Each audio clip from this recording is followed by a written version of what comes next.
예. 피의자 권리의 끝을 본 조국 전 장관. 뉴스타파이 꼽은 이유입니다. 조국 전 장관이 부인 정경심 교수의 면회를 갈 때면 이 아들이든 변호인든 누군가 함께 동행하는 모습이 참 포착이 많이 됐었는데요. 그런데 이번엔 좀 달랐습니다. 조국 전 장관도 아닌 딸 조민 씨가 정경심 교수를 면회했는데 그 어느 곳에서도 포착되지 않습니다. 정경심 교수와 접견하시면서 어떤 얘기 나누셨나요? 아내분이 WFM 주식 차명으로 보유했다는 의혹에 대해서 사전에 알고 계셨나요? 이번 주 내에 소환되신다는 얘기가 있던데 소환 일정 사전에 통보 받으셨어요? 저렇게 부인 면회를 갈 땐 조 전 장관이 어쨌든 카메라에 자주 포착이 됐었는데 이번엔 좀 달랐습니다. 핵심은 딸이 엄마 면회를 화상 면회를 했다는 건데 김태현 변호사님. 화상 면회 좀 많이 생소합니다. 요새 좀 많이 생겼죠, 화상 접견. 그러니까 사실은 이제 원래 접견하려면 일반인도 마찬가지고 변호인도 마찬가지고 서울구치소 가야 되잖아요. 예. 예를 들어 가족이 서울구치소에 구속이 돼 있는데 가족은 예를 들어 부산에 있어요.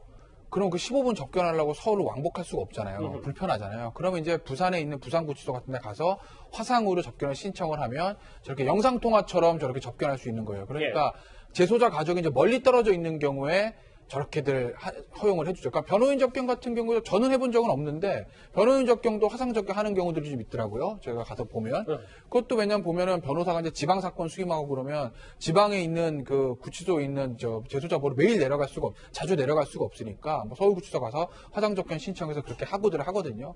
그러니까 뭐 기술이 발전했으니까 영상 통화도 가능한데 저 정도는 어떻게 보면은 저 접견하는 일반인 가족들 또는 변호사들의 편의를 위해서 구치소에서 저는 더 시스템을 좀 만들어 둔 거죠. 근데 김태현 변호사 하나 더요. 아까 얘기했던 것처럼 먼 곳에 사는 재소자와 면회를 하고자 하는 사람의 거리가 멀었을 때 하는 게 화상 면회, 화상 그렇죠. 면회인데 조 전 장관 딸의 케이스는 좀 다른 거 아닙니까? 그러니까 뭐 모르겠어요. 조 전 장관 딸이 어디인지 모르겠는데 만약에 뭐 부산대 의전원 뭐 재학 중이니까 부산대 의전원에 만약에 이제 공부하고 있다고 하면 그러면 이제 부산에서 서울구치소 오기 머니까 뭐 부산 인근 가서 신청할 수도 있는 거고.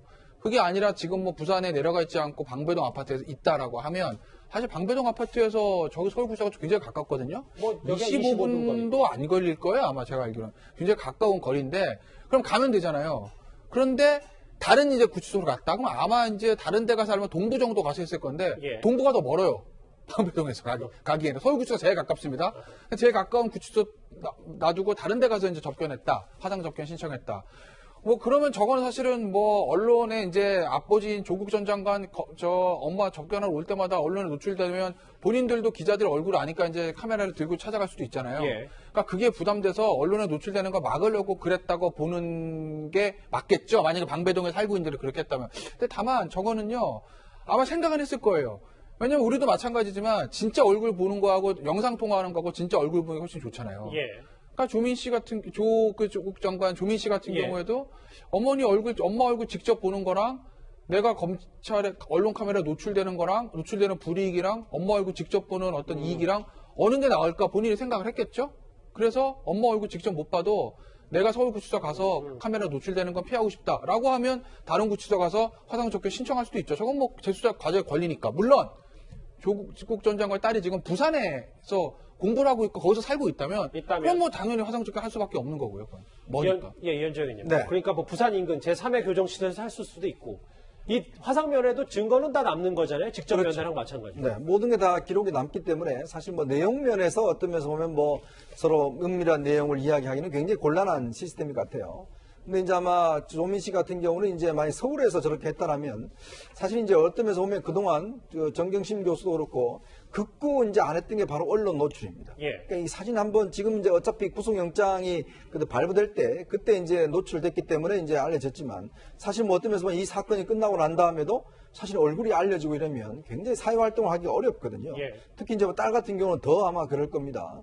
그래서 이제 뭐 인터넷에서 많이 돌아다니고 할 텐데 그런 어떤 면들을 고려한 측면이 있을 거예요. 왜냐하면 아들 같은 경우는 지난번에 아버지 따라서 이제 같이 의왕에 있는 서울구치소에 가서 면회를 했거든요. 근데 딸 같은 경우는 이제 안 한 이유는 뭐 부산에 거주했거나 아니면 이게 어떤 면에서 보면 또 기자들한테 언론에 노출돼서 여러 가지 앞으로 어떤 두고두고 이런 기록들이 남을 수 있는 가능성이 있기 때문에 아마 그런 선택을 했지 않나 싶습니다. 저희가 뭐 실제로 그 영상을 촬영할 수가 없기 때문에 저희가 이렇게 정경심 교수와 딸 조민 씨의 화상 면회 장면을 사파로 재구성했습니다. 서울구치소에 어머니가 있죠. 구속 수감 중인데요.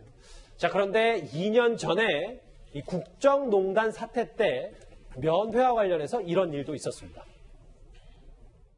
네, 어머니 안부만 여쭤볼 예정입니다. 저희 애기 소식만 전해드릴 예정입니다. 전혀 사건에 관련한 얘기는 드릴 생각이 없습니다. 엄마 못 만났죠? 네, 못 만났습니다. 교정당국에서 뭐라 그랬습니까? 지금 법률상 어머니 만날 수 없다고 그냥 그렇게 말씀하셨습니다. 엄마 만나고 싶어서 오셨던 건가요? 네, 그럼요. 당시에 정유라 씨가 어머니 최순실 씨를 못 만났던 거와 이게 글쎄요. 정경심 교수와 딸의 화상면회를 어떻게 절대 비교해야 되는지는 전 잘 모르겠는데 장혜철 평론가님.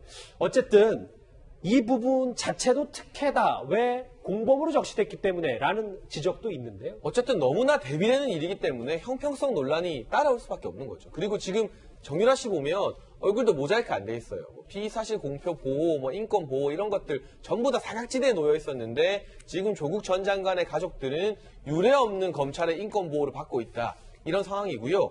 뿐만 아니라 정유라 씨 같은 경우는 어머니인 최서원 씨 공범일 수 있기 때문에 법무부에서 접견을 금지시켰습니다. 그런데 딸인 조민 씨 역시나 검찰이 지금 기소 여부를 검토하고 있는 것으로 알려져 있고 입시 의혹과 관련해서 본인이 이 표창장이나 인턴 위조를 알았다면 공범이 될 가능성이 충분히 있습니다.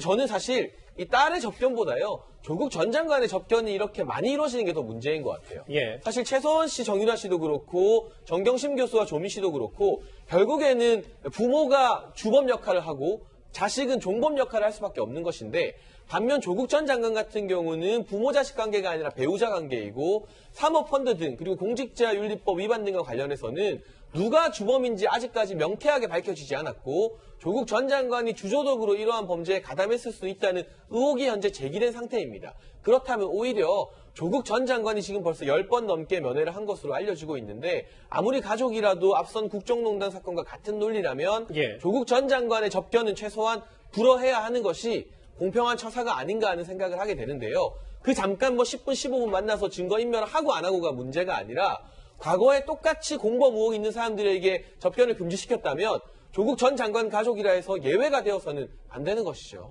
말씀처럼 형평성 논란을 제기하셨는데 과거 조민 씨의 목소리 한번 듣고 올까요?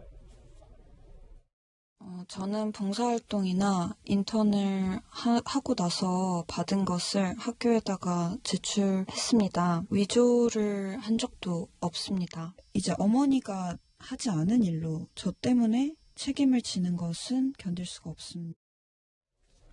글쎄, 저희가 제목으로 피의자 권리의 끝을 본 조국 전 장관이라고까지 제목을 붙여봤습니다만, 이현정님, 이런 것 같아요. 그러니까, 진술거부권도 피의자의 권리고, 화상면회도 권리긴 한데, 이걸 너무 과도하게 조 전 장관 일가가 쓰고 있는 걸 아니냐. 그래도 전직 법무부 장관인데, 이런 얘기인 것 같아요.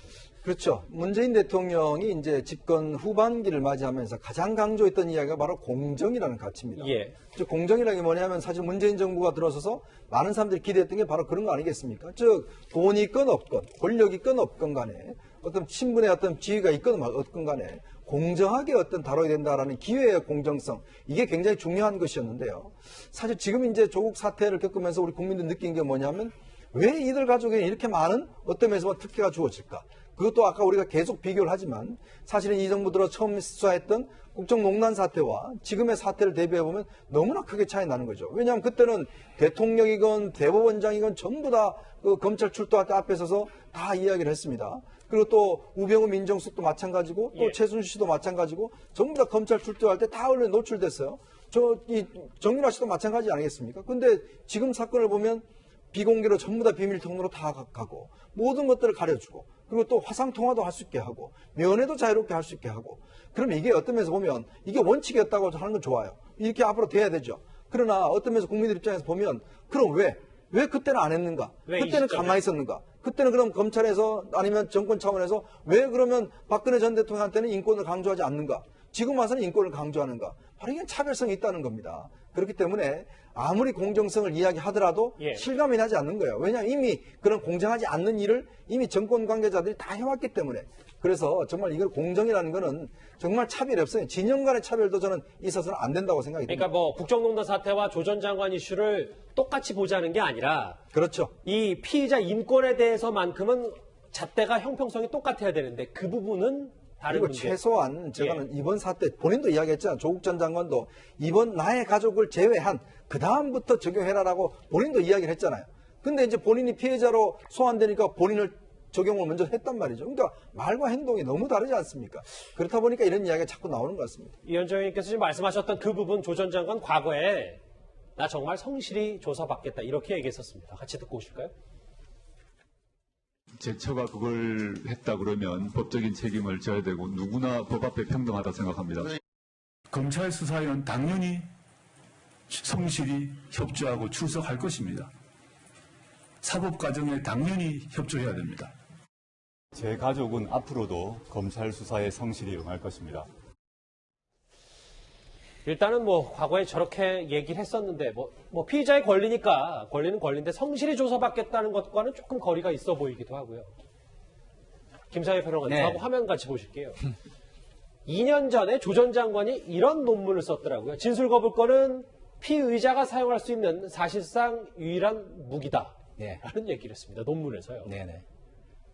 저는 사실 저 말에는 동의해요. 왜냐면, 기본적으로 이게 그 수사 권한이 더 많은 검찰이나 경찰을 상대할 때는 개인은 약할 수밖에 없거든요. 그러면 그 게임에서 불리하다고 생각하면 진술거부권이 굉장히 큰 무기가 될 수밖에 없습니다. 한마디로 여기서 기울어진 운동장에서 게임을 할 때 그 예. 기울어진 운동장 자체를 벗어나서 게임을 하겠다라는 거기 때문에 저는 뭐 동의를 하는데 문제는 어디에 있냐면 이런 겁니다. 조국 전 장관이 전 법무부 장관이었다는데 문제가 있는 거예요. 그렇죠. 왜냐하면 지금 나오는 저런 진술 거부권이 주는 메시지가 국민에게 주는 메시지가 뭐냐를 우리가 봐야 되는데 현재 검찰을 믿을 수 없다. 현재 제도가 불합리하고 믿을 수 없는 제도다. 이거를 발신하고 있는 거거든요. 그러면 앞으로 국민들이 그래 검찰은 믿을 수 없는 존재야. 우리도 이거는 앞으로는 이렇게 조사받으면 안 되고 계속 저항을 해야 되고 그리고 다 이거는 문제가 많은 거야. 이렇게 만약에 메시지가 발신이 된다면 앞으로 국민들이 검찰 조사나 이런 거를 어떻게 대할까요? 저는 그런 부분에 있어서 고위공직자가 저런 식으로 검찰과 제도에 대한 불신을 바탕으로 한 진술 거부권을 행사하는 거는 저는 맞지 않다고 보고요. 예. 오히려 악법도 법이라고 하듯이 본인이 그걸 좀 감수해 가면서 받아들이고 제도를 고쳐주고 국민들도 똑같이 그런 혜택을 받을 수 있게 만드는 데 앞장서는 게 오히려 맞는 자세 아닌가. 저는 민정수석도 지냈고 법무부 그렇죠. 장관까지 했다면 네네. 근데 이걸 혹자는 조 전 장관이 말과 행동이 일치한 유일한 케이스라 뭐 이런 풍자까지 하는 분도 봤어요. 2달 전 청문회 당시에 조국 전 장관은 말과 행동이 달랐던 부분에 대해서 이렇게 사과를 했었습니다. 같이 들어보실까요? 저희 딸아이 포함해서 저희 가족이 누려왔던 사회적 혜택이 있다고 생각합니다. 그 혜택을 제가 너무 무심하게 그냥 당연한 것처럼 생각하고 지나쳐버렸던 것 같습니다. 아이 교육에 좀 무관심한 이렇게 하다 보니 여기까지 와버린 것 같습니다. 그러다 보니 많은 시민들 눈에 말과 행동이 다르고 자기 애는 챙기고 말은 멋있게 하고 이런 사람이 되어버렸습니다. 그 질책 당연히 받아야 된다고 생각하고요. 당시 인사청문회 때는 좀 성찰의 모습도 잠시 비춰졌었는데 김태현 변호사님. 네. 어제 지난주에 저희가 서울대 학생들의 최근 반응들을 보니까 법꾸라지라는 이 별명을 우병우 전 수석 대신 조 전 장관에게 묻히는 케이스도 꽤 봐서 이러라고 법 공부했냐라는 또 과거 SNS가 진술거부권, 피의자 권리 주장하는 화상면회 다 이런 거에 또 적용이 되는 것 같습니다. 그러니까 조국 전 장관한테 고선을 돌아오는 건데 근데 우병우 전 수석과 비교를 해드리면 우병우 전 수석 검찰 출신이잖아요. 예. 실무가잖아요. 검찰 수사 해본 사람이잖아요. 검찰을 어떻게 더 잘 아는 사람이잖아요. 실무법조인이기 때문에 본인이 어떤 행동을 했을 때 법적으로 실무적으로 본인한테 어떻게 이득이 되는지 불이익이 되는지 아는 사람이고 조국 전 장관은 실무 경험 없는 사람입니다. 그냥 교수 출신이에요. 냉정한 말로 법조인이 아닙니다. 실무법조인이 아니고 법학 교수일 뿐이에요. 그렇기 예. 때문에 본인의 어떤 행동들이나 그런 것들이 이론적으로는 어떨지 모르겠으나 본인은 교수니까 실무적으로 실제 수사와 재판에서 본인에게 이것이 이익이 되는 것인지 불이익이 되는 것에 대한 감은 없는 사람이다.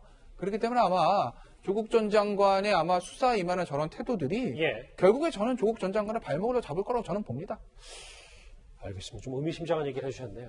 그런데 이 조 전 장관이 외출을 할 때마다 이렇게 지근거리에서 그의 곁을 지키는 의문의 한 남성도 최근 조 전 장관의 행보와 발맞춰서 덩달아 주목을 받고 있습니다. 장혜찬 평론가님. 오늘 한 언론 보도를 보니까 이 인물의 정체가 좀 어느 정도 밝혀진 것 같더라고요. 네, 구승희 전 법무부 장관 정책보좌관인데 조국 전 장관의 정책보좌관은 아니었고요. 박상기 법무부 장관 당시의 정책보좌관이었습니다. 그런데 조금 시간을 거슬러 올라가게 되면 2012년 그리고 2017년 두 번에 걸쳐서 문재인 대통령의 대선 후보 캠프에 있으면서 예. 의정과 일정을 담당했다고 합니다. 우리가 보통 대선 캠프에서 의정과 일정을 담당한다는 것은 정말 최고 지근거리에서 대통령 후보를 모시는 실세 중에 실세 자리라고 할 수도 있는 부분이고요. 그리고 또 한 가지 이 법무부 장관 정책보좌관으로 임명이 되었을 때 보통은 법률가나 법조 전문가 출신이 임명이 되는데 정치권 인사가 이 고위공직자로 오는 것에 대해서 법무부에서도 상당한 논란이 있었습니다. 이 법조 관련된 지식이 없지 않느냐. 물론 여기에 대해서 이 구승희 전 보좌관 같은 경우는 국회 경험이 많기 때문에 국회와의 소통 창구 역할을 잘할 수 있다고 밝히긴 했었습니다만 그 당시에도 논란이 있었을 정도의 인사였고 최근에는 조국 전 장관의 일정마다 본인이 직접 차량으로 운전을 하면서 지근거리에서 수행하는 모습을 보여주고 있어서요. 문재인 대통령의 일정과 의전을 담당하지 않았습니까? 여전히 조국 전 장관과 문재인 대통령 사이에 예. 어떤 끈끈함이 남아있는 그러한 상징적인 증거가 되는 사람이 아니냐. 그런 해석마저도 나오고 있는 상황입니다. 저 운전을 대신해주는 저분, 아까 구승희 보좌관, 장혜찬 평론가님, 하나 더요. 그러면 이거는 자발적으로 해주기 때문에 조 전 장관님 특혜를 받고 있다라는 것도 아닙니까? 사실 자발적인 어떤 행동이겠죠. 여기에 대해서 뭐 대가성이 있지는 않을 텐데 그러나 일반 국민의 시선으로 봤을 때 예. 대통령의 대선 캠프에서 두 번이나 의전 일정을 담당했던 사람이 지금 또 법무부 장관 전 정책보좌관이면 2급에 상당하는 초고위공직자입니다. 저분도 고위공직자였던 거예요.